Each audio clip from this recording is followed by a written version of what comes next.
Good day, students. Thanks for your overwhelming support. And as promised, we shall be racing against time.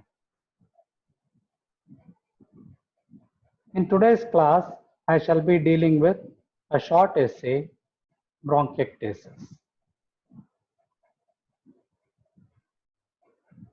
Whether the question is a short essay or a long essay or a short note, it is always better to divide it into subheadings. The subheadings will take us to the answer. Definition, causes, pathogenesis, morphology, complications, investigations, and diagram. Each one of them will be dealt with. Definition. Bronchiectasis is defined as a permanent, irreversible dilatation of the bronchial tree distal to the second degree of division. I repeat once again, bronchiectasis is defined as a permanent, irreversible dilatation of the bronchial tree distal to the second degree of division. The first two divisions are adequately supported by cartilage. Look at this picture. Here you find the rims of cartilage are there in the trachea, the first degree and the second degree of divisions. Therefore, these sites are prevented from bronchiectasis. Coming to the causes are divided into congenital and acquired. Whenever I use the word congenital, acquired will always be there. Now, what are the congenital causes? Cystic fibrosis. It is an important condition clinically and also pathologically. It is a question for us. We shall see later. Cartagenous syndrome of prime importance can be asked as an ultra short question. Immotile cilia syndrome can be an MCQ. Apart from these, there can be congenital bronchiectasis, which can be an embryological defect or a primary immunodeficiency, in which the patient is repeatedly prone for infections leading to bronchiectasis. These are all the congenital causes. The acquired causes are 1. Foreign body obstruction. 2. Obstruction due to a tumor.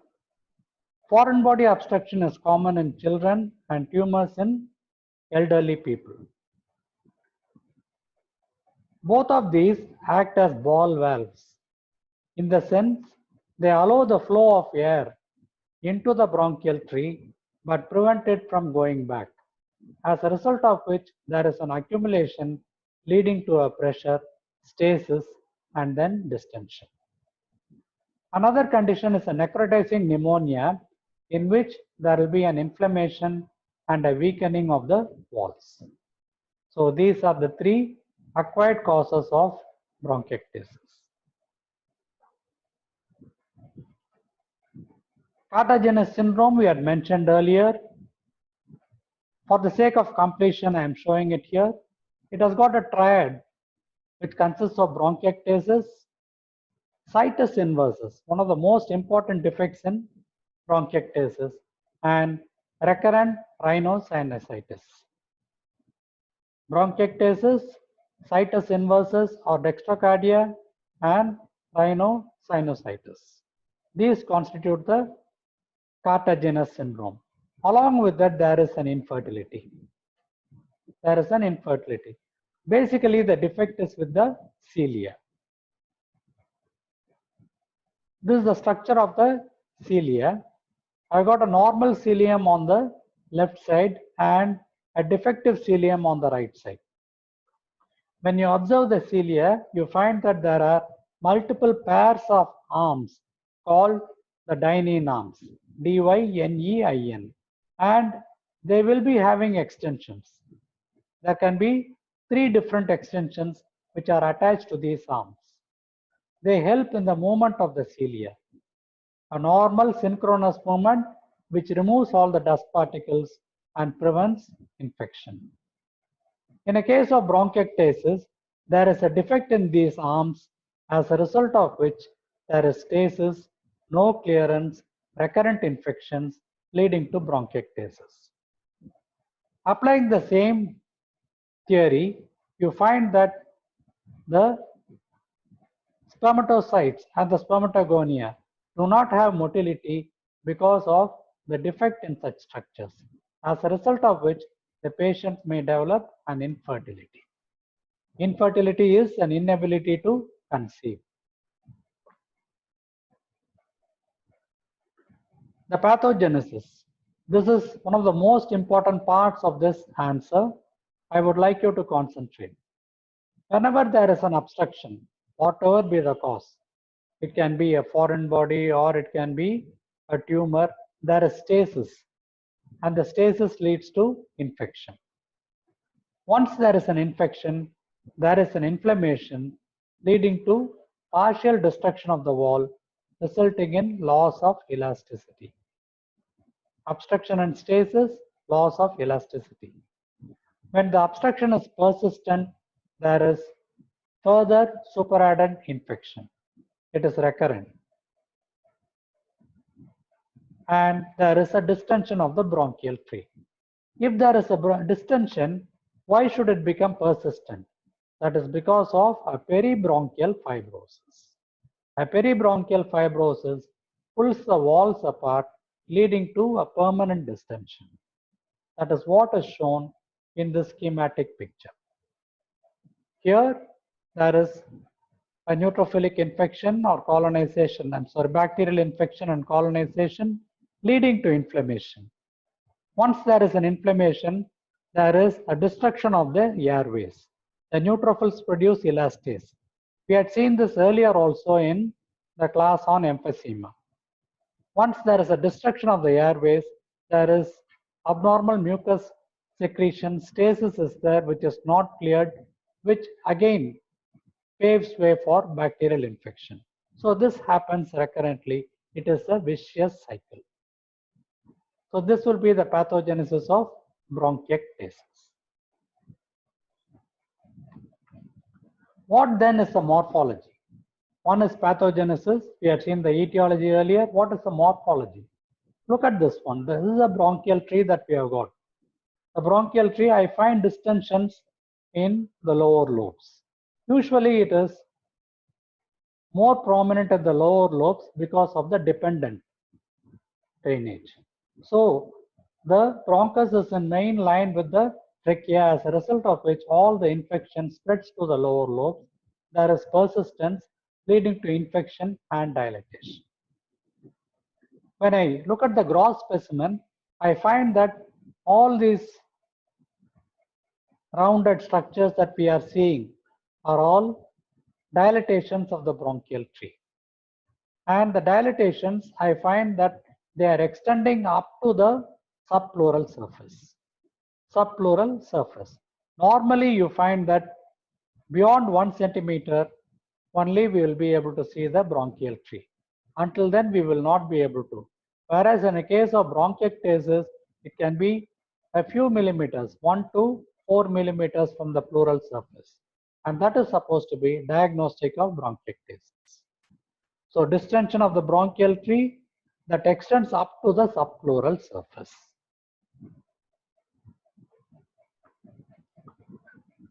And we had seen this earlier, always it is in line with the main bronchi, and it is more common on the right side because the right bronchus is in line with the trachea, more on the dependent areas. And in a case of a foreign body obstruction, it is limited to a single segment. It can be bilateral and widespread in a case of congenital disease such as the Cartagenous syndrome or mucoviscosis. Look at the morphology over here. This is a normal bronchial tree over here, slightly dilated, and it is cylindrical. C for cylindrical. In this one, you find that it is irregular and worm-like. We call it as varicose. Varicose form of a bronchiectasis. In the last form, I find that they are distended and sac-like. We have seen Saccular aneurysms also. Similar to that, you have got a saccular bronchiectasis. So it can be cylindrical, varicose, or saccular. These are the different types of bronchiectasis, added to which you can have fusiform and rat tail. These are all the various morphological types of bronchiectasis. Sometimes you find that they can be up to 4 times the normal diameter. So the distensions are 1 to 2 millimeters below the subpleural surface. Again, the same morphology is given. You people can draw this diagram. Microscopy, just remember these words. Microscopy is not for students generally, but then remember it. There will be an infection, inflammation leading to an ulceration. And when it is persistent, you find initially there is an acute inflammation, short duration. Later on, it becomes an acute on chronic inflammation. It is persistent and it becomes an acute on chronic inflammation. Because of this, there will be a fibrosis, peribronchial fibrosis, leading to distension, ulceration, inflammation. In a case of tuberculosis, you find that there will be granuloma. Granuloma is the hallmark of tuberculosis, caseating granuloma.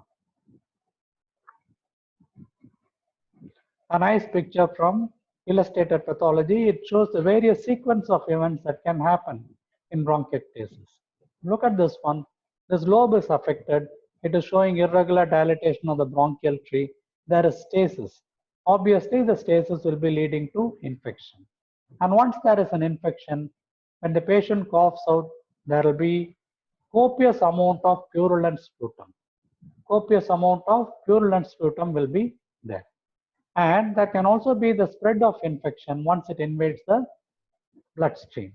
It can go to the brain, for instance, causing a meningitis or an encephalitis.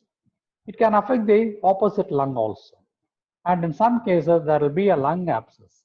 This black color is an abscess. This is a picture of a clubbing. You people know well about clubbing, but I'm interested in pyogenic disorders of the lung, which will be empyema, lung abscess, and bronchiectasis. 3 conditions. They are the pyogenic conditions which will result in clubbing of the digits. Other organs, particularly the kidney, will be showing amyloid deposition in the peritubular region in the interstitium. So these are all the things. Let us recollect very fast. Stasis, spread of infection, copious sputum, then there can be a meningitis or encephalitis, lung abscess, there can be an empyema thoracis over here, clubbing of the digits can be seen, and amyloid in distant organs. Complications, the same thing is put up in a list. There can be a lung abscess, bronchopleural fistula. So there is a fistulous tract that forms between the pleura and the bronchus, leading to a bronchopleural fistula. Collection of pus in the thoracic cage is called empyema, empyema thoracis. In the brain, you can have a meningitis. Sometimes segments of the bronchi can collapse, leading to atelectasis, clubbing of the digits, and amyloidosis. So please remember this classification. It is a very important clinical question for you. Repeatedly asked question in general medicine. It can be a case also for you. What are the investigations that can be done? The investigations are, the sputum can be given for culture and sensitivity. There can be an acid-fast stain that can be done for tubercle bacilli. And regarding the treatment, one of the best modes of treatment will be the postural drainage. If the patient is having a bronchiectasis of the lower lobe, you can increase the foot end of the bed. And if he is having a bronchiectasis on the right side, he can be asked to lie down on the left lateral position. Appropriate antibiotics are given, then support with physiotherapy. These are all important. All said and done, you have to treat the cause. If the obstruction is due to a tumor, the tumor has to be treated. If it is due to tuberculosis, the tuberculosis has to be treated. I have said all that. I have missed something. Let us see what it is. This is a picture of the bronchus, and I am having some contrast material that has been injected into it, which is showing the outline of the bronchial tree. Irregular distension of the bronchial tree throughout this lobe, and this particular X-ray is called a bronchogram. It is due to an injection of a contrast material. In fact, what my medicine professor had said was the single most reliable investigations in bronchiectasis can be a bronchogram. Manifestations we had seen, the sputum can be copious.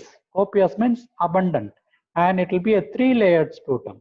You got a cellular sediment lower down, and then there can be a liquid just above that, and still above will be having a frothy or a foamy layer. Three layers are sediment of cells, and then liquefied layer, then a foamy layer. These are the three layers. Three-layered sputum is classical of bronchiectasis. Ευχαριστώ. Pratyas TB.